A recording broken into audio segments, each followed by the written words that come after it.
guys? It's Timothy here, and I'm going to take a look at the draft archetypes in Conspiracy Take the Crown, a set that is dropping here for you to play and draft on Friday of this week. Now, a little disclaimer before I get into this. I did the same thing for Eternal Masters, but there's a big difference between Conspiracy and Eternal Masters as far as how the set has been designed. In Eternal Masters, we have what we come to expect from a lot of sets. That is, there are well-defined archetypes across every color combination so that you can draft a synergistic deck where there's a common theme among your cards. Now, that's not necessarily the case in Conspiracy. I'm only going over the draft archetypes that are very clear and well-defined. So while you see here that I'm going to talk about white-black and white-red because I believe they are very well-defined and very supported color strategies, I do not believe every color combination has a well-defined theme to it. Keep in mind, when we look at sets recently, we tend to look at the uncommons and the multicolor cards as the cards that define what a color type should be doing. That is certainly not the case with Conspiracy. While it's true of color combinations like white, black, and white, red, a lot of the multicolor cards are just individually good cards. So what this means is Conspiracy is not necessarily a synergy-based set like we've come to notice with a lot of recent standard sets and even supplemental sets like Eternal Masters, but rather it can boil down to a good deck, that is, a deck where you just draft the best cards out of a certain color combination. Last thing I'll mention is that you have to keep in mind Conspiracy is intended to be played as multiplayer games, so even though you draft like normal, you will split up and play a free-for-all four-person game at most stores unless they decide to switch it up. So certain cards and certain color combinations get a lot better and some get a lot worse when you're playing against 3 opponents instead of 1. Now let's go ahead and jump into the very first archetype. That is what I believe is probably one of the best and what definitely the most well-defined archetype in Conspiracy Take the Crown, and that is white-black. Now, white-black's archetype is very clear. You are intended to steal the crown, be the monarch, and keep the crown. So a lot of white-black cards play into this strategy. Some of the staples include Knights of the Black Rose, which is in fact a multicolor card defining what an archetype should be doing, and a very good one at that. There are a lot of 5-mana 4/4s in the set, but this one really excels at what it does. When it enters the battlefield, you become the monarch. And a little disclaimer about that ability, if you haven't watched many other videos like this, is that a lot of times that just equates to enter the battlefield, draw a card. For those of you who don't know, the only way to become the monarch is to either play a creature which makes you the monarch or to deal combat damage to a person who is the monarch, in which case you become the monarch, or the person who controlled the creature that dealt damage becomes the monarch. So Knights of the Black Rose comes down and makes you the monarch, and then on your end step, if you're still the monarch, you will draw a card. Keep in mind, when you become the monarch during your turn, it's very, very hard to lose that position until another player's turn, and since it triggers on the end step to draw you a card, any card that enters the battlefield and lets you become the monarch will very likely draw you at least one card. But Knights of the Black Rose does even more than that and dissuades your opponent from wanting to become the monarch and allowing you to gain life, and each opponent loses, or I'm sorry, not each opponent, but the player who becomes the monarch loses 2 life. So Knights of the Black Rose highlights exactly what this strategy wants to be doing, dissuading your opponent and punishing them for attacking you and trying to become the monarch. Other cards include things like Garrulous Sycophant or Throne Warden, creatures that have abilities that work if you are the monarch. Throne Warden is exceptionally good if you can maintain being the monarch over the course of a couple turns, and Garrulous Sycophant is a way to keep the game moving, keep life totals changing, keep your life total high without having to ever enter combat. Moving on from there, what should you be prioritizing if you're playing white-black? Well, first thing, abilities that make you the monarch. Of course, you can always rumble, you can get in the red zone, and you can become the monarch that way, but you'll often lose creatures if you're fighting too hard to become the monarch. The easier way to do it is just play white-black and play the massive creatures that let you do it. At common and uncommon, there are at least 5 to 6 abilities that enter the battlefield and simply become the monarch just by playing that creature. As you can see, they all cost around 4 mana. In fact, every one of these cards I put here costs 4 mana, but they have additional effects on top of that. Sorry, Palace Sentinels, you do not, but a decent body on top of them. Marchese's Decree lets you become the monarch, and then your opponent loses a life for any creature that attacks you from that point onward. So if they really want to become the monarch in what I'm going to call the traditional way, that is by attacking you and taking it, they're going to lose life for it. Palace Jailer is a card I don't actually think is really good, but if you can maintain being the monarch and your opponents aren't playing creatures that make them the monarch, Palace Jailer is a removal spell on a stick. The problem with Palace Jailer is that there are creatures in other colors that have the same ability, ETB, become the monarch, which means it's really, really easy to get around Palace Jailer's ability. Throne of the Black Rose is a very simple design, making you the monarch when you enter the battlefield, and then providing you with a death touch creature. Meaning if your opponent really wants to get frisky and attack you, they're probably going to lose something to your death touch guy. And then you have just simple cards like Palace Sentinels, which, remember, this ability often equates to draw a card, which makes Palace Sentinels a little bit more appealing than you might think. You're going to need some sort of protection as well. Not everybody is going to have a mass of creatures that just makes them the monarch. Black-white definitely has the highest concentration, but every other color has access to that ability as well. So the best way to maintain being the monarch is going to be protecting yourself with cards like Ghostly Prisoner, Guardian of the Gateless, things that make it really hard for your opponent to attack through you. This can also be simplified into like pacifism sort of effects. Ghostly Prison is especially useful since it plays against 3 opponents simultaneously, making them pay a very hefty tax if they ever want to attack you. Guardians of the Gateless can block all creatures simultaneously, making it a fog effect if you ever need it to be a fog effect, and making it a pretty good blocker in general. The last thing I think you'll need is some sort of evasion. While you will have creatures that just make you the monarch, sometimes you're actually going to have to get your hands dirty and attack in order to steal the monarchy. Having evasion really, really lends itself to this strategy. So simple cards like Rogue's Passage and Kite Sail make it much easier for your creatures to deal damage. The problem with cards like Rogue's Passage and Kite Sail is that they're perfectly playable in any color combination, especially Rogue's Passage. I can see that being a very high pick in a format designed to persuade people to attack each other and deal damage to each other to steal each other's benefits. A card like Kite Sail might be a little bit less appealing, but Rogue's Passage fits in any deck, and so does a card like Kite Sail. So if you're looking for evasion, make sure to pick it up as early as possible because it might not wheel. Well, Kite Sail will probably wheel.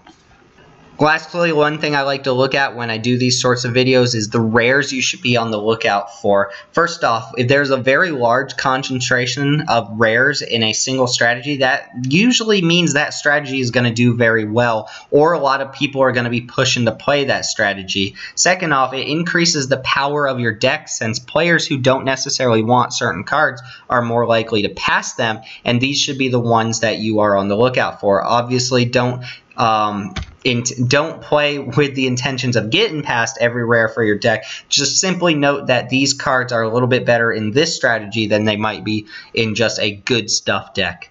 Not necessarily meaning they're bad. Kyah, Ghost Assassin. Obviously, this creature is just really good, and by creature I mean Planeswalker, but this card is really good in multiplayer, affecting all opponents simultaneously, while also giving you options to draw cards, gain life, so on and so forth.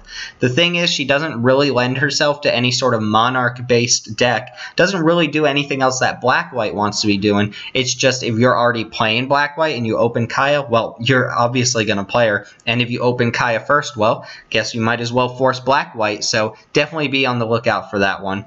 The same goes for Marchesa, except this one's a little more awkward because she has that red mana in her, but she's tailor-made for this strategy, making death touch creatures if anybody wants to try and steal the Monarch from you, and just holding the fort down, entering the battlefield, making you the Monarch. You will have to find a way to pull off that red splash, but I don't think splashing will be too hard of a problem in this format. Throne of the High City is a card I'm not impressed with, but might actually change my opinion about when I start drafting the set. It makes you the Monarch simply by cracking it for 4 mana. It's a one-time use effect though, and I'm not sure that you want to go back on mana in a 4-person game. Oftentimes, setting yourself back a mana means the difference between playing the creature that can definitely push the board in your favor and not. But the cool thing about Throne of the High City is it allows you to become the Monarch at instant speed, so it really takes away from other opponents' abilities that let them become the Monarch. I would definitely play it in white-black, probably most decks, but I could see it actually not being a particularly high pick. Protector of the Crown is particularly nice in this strategy. A pretty expensive creature for the body, but remember, it is going to draw you at least a card most of the time, probably multiple times due to its body, and also allows you to redirect damage or at least fog for a turn if you need it to. It's a little bit tricky because opponents can find creative ways to get rid of it by dealing damage to you directly and having it redirected to Protector of the Crown, but I think it's a nice pickup if you're intending to steal the crown and keep it that way. Custodial Lich has a very high payoff for becoming the Monarch and is interesting because it's a trigger you can trigger multiple times throughout a game by losing the Monarch and then becoming the Monarch again. When it enters the battlefield, you become the Monarch, and then whenever you become the Monarch, target player sacrifices a creature. So it's a good way to get things off the board, but keep in mind people have to have a means of stealing the Monarch from you before this creature really gets out of hand. The fact that it comes down and does it at least once, I think, justifies its spot in any black-white deck. Hundred-Handed one is here simply because of the protection. It's a very, very strong creature on its own for a 4-mana card, and then once you pop off that monstrosity, which doesn't actually cost that much, it becomes a very, very hard blocker to get through. Holding down the ground and the sky, remember that it gains reach with monstrosity, and being able to block 99 creatures each combat. So your opponent's never getting through with a creature if you don't want it to until they remove Hundred-Handed one first. And then finally, Pariah is a card that I understand a lot of people don't love, but does have applications in a multiplayer game. If you're trying to make sure other players can't deal damage to you so that you can keep the crown, playing Pariah on a problematic creature will help you redirect all damage to that, especially if you play it on a high toughness creature where players might have to overcommit just to get the Pariah off the board. So keep that in mind. Pariah is probably a little bit better in a white-black deck designed to keep the crown than it would be in just your average white deck. As impressed as I am with white-black's design, I think there's one other color combination that I'm actually really excited to play, and that is the Boros colors, white-red, something that doesn't get a lot of love in multiplayer. If you're a very avid Commander player, you might realize that there's a lot of talk about white-red being the worst combination as far as 2-color combinations go, and that's because it often revolves around making a really big board presence and trying to go wide, whereas you're playing a format with lots of board wipes and ways to reset, and it takes a long time to reset the board. Now I think white-red here has the tools to really make a super aggressive, super strong deck. The archetype here is melee, or beatdown if you will. Melee is a really cool new ability where a creature gets +1/+1 if it has melee for each opponent you attacked during a given combat. So essentially that equates to at least +1/+1 just for attacking with that creature alone, and then up to +3/+3 if you manage to swing all out on 3 different opponents. Keep in mind, melee creatures work in conjunction with each other really well, and while there's not an endless slew of melee creatures, there are enough that if you draft multiples of them, they make certain conspiracies better just by having multiples of your deck. So keep in mind, melee creatures work well together. Grenzo's Ruffians is a very good example of a melee creature, being an uncommon that once it deals damage to an opponent, deals that much damage to each other opponent as well. Keep in mind, it's a 2/2 for 4, but when it attacks, it's getting at least +1/+1, making it essentially a 3/3 for 4 at its minimum, and then up to a 5/5 if it gets the full melee boost. Melee can give anywhere from +1/+1 to +3/+3 in a 4-person game. So a card like this highlights exactly what red and white want to be doing. Raise the Alarm has to be reprinted in every set apparently, but it does its job very, very nicely. Spreading out damage, allowing you to attack multiple players at once, means you can maximize on melee creatures by attacking all 3 opponents in a given combat. And then finally, aggressive creatures like a Crow and Hoplite that fit in the color combination make really, really good additions to this deck. Hoplite is essentially a melee creature, just with a very different design, but it definitely highlights what you want to be doing as far as the color combination goes. Moving forward, I'll ask what you want to prioritize when you really, really find yourself drafting a red-white deck. Well, first thing, and probably the most obvious thing, is you want cheap attackers. Most of these are going to be melee creatures, but they don't necessarily all have to have melee for this to be a melee-based deck. You just need things that can get in there, things that can get in there often, and things that can get in there early. So while you look at Wings of the Guard and you see, wow, a 1/1 flyer for 2, you might think, wow, this is terrible, but melee makes all the difference. The creature is essentially a 2/2 when it attacks for 2 mana in the air and can get all the way up to a 4/4, which is insane for a 2 mana creature. Same goes for Deputized Protester and cards like Custodes Stolecaller. Melee creatures are great, trust me. Ember Beast is a card that I usually warn people against playing.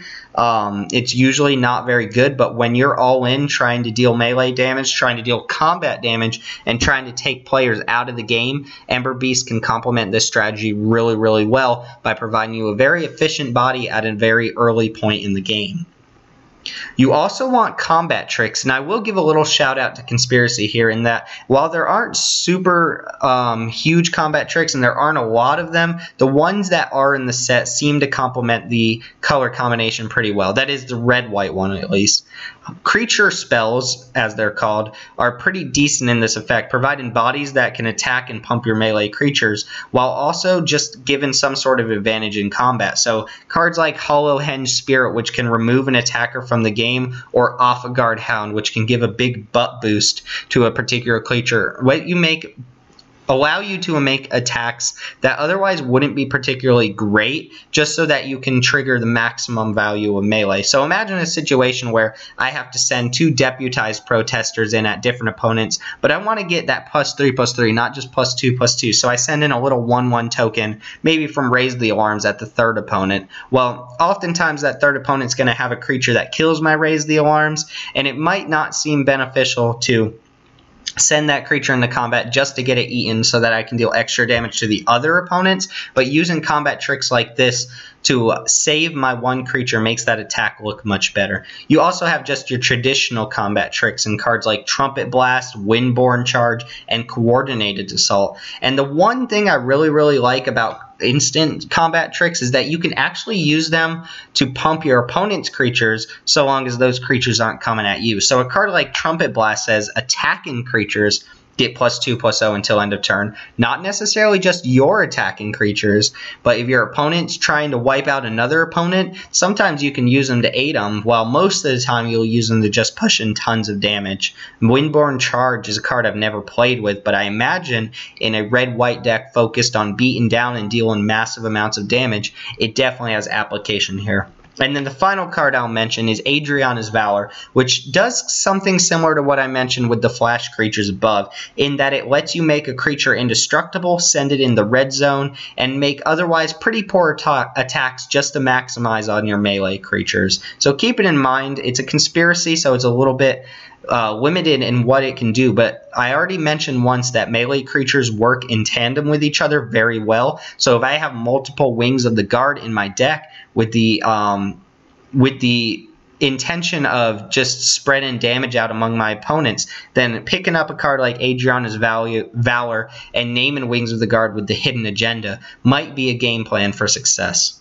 And then finally, I find myself playing white-red, and I want to know what rares to look out for. Well, on the bad side, there are a little bit fewer cards that stand out as white-red all-stars as opposed to the black-white version of a deck, but there are still some that are obvious slam dunks. The first one being Adriana, Captain of the Guard. This card is absolutely incredibly strong in a multiplayer game. Trust me, this is a first pick if ever I've seen them, and if I had to make a list of all the bombs in this format, I imagine this guy would be top 5. This lady, I'm sorry. It's very, very cheap, a 5-mana 4/4 with melee herself. Melee meaning that if she attacks, she's probably at minimum a 5/5, probably even higher since you're playing her obviously in a red-white deck and attacking multiple players. And then on top of that, she gives your other creatures melee, and it does note that melee stacks with other melee triggers. So a creature with 2 melee abilities on it can get up to +6/+6 and a minimum +2/+2 when it enters combat and deals damage or attacks for that matter. Adriana is an all-star, the type of card that you pick very, very early, first pick, maybe second pick if someone opened a Kyah and passed it, but Adriana is an all-star, and I would look to play her in any deck, even splash her in off-color decks simply because I think she's that powerful.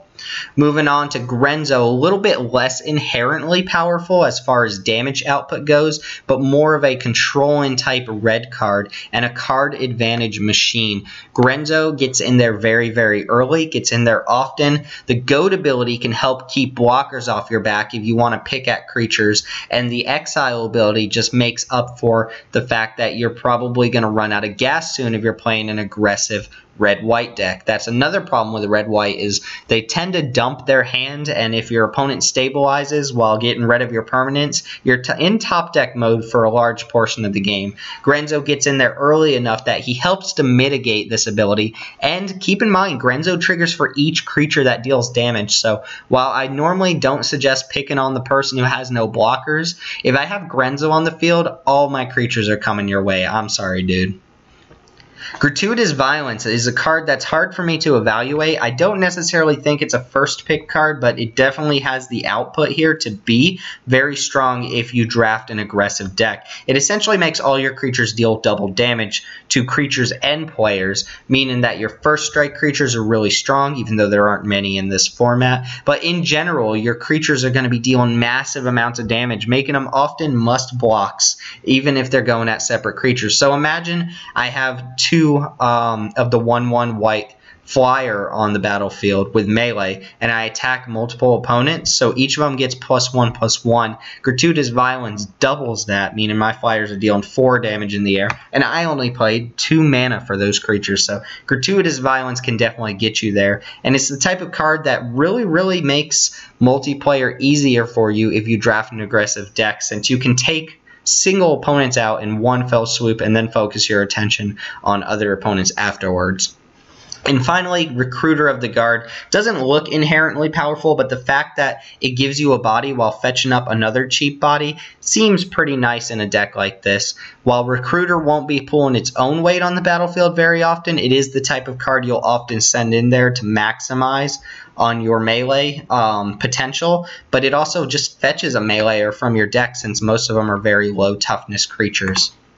With that being said, I thank you guys for watching. The next archetype I'm going to look at is blue-red, and I'm also going to give a shout out to mono green here. Keep in mind, there won't be as many videos as last time when I did Eternal Masters. I believe I did 5 separate videos, which was 2 color combinations per video. But honestly, a lot of these archetypes, or color combinations I should say, do not have specific archetypes, so I can't really do a full-fledged video on what to expect and what to draft when you're in those colors. If you're playing something like black-green, Farika's Mender is not really going to do the trick for your deck, but it's just a decent card. So just draft the best card in each color if that's what you end up with. I will give a special shout out to blue-red though, because I do think it makes a defined archetype, and mono-green as well, which I'll explain in the next video. And then you can expect a third video where I'll mention 2 non-color based archetypes. So thank you for watching. I hope you've enjoyed this video. I hope you have comments and questions about Conspiracy. I would love to answer them, or at least have a discussion about certain cards. And if you think you can define a certain archetype, please let me know in the comments below. as far as ones that I haven't mentioned already. So if you know what Black Red or Dimir or Gruul are supposed to be doing, let me know, because I sure don't. Anyway, again, my name is Timothy. Thank you guys for watching, and I'll talk to you all next time.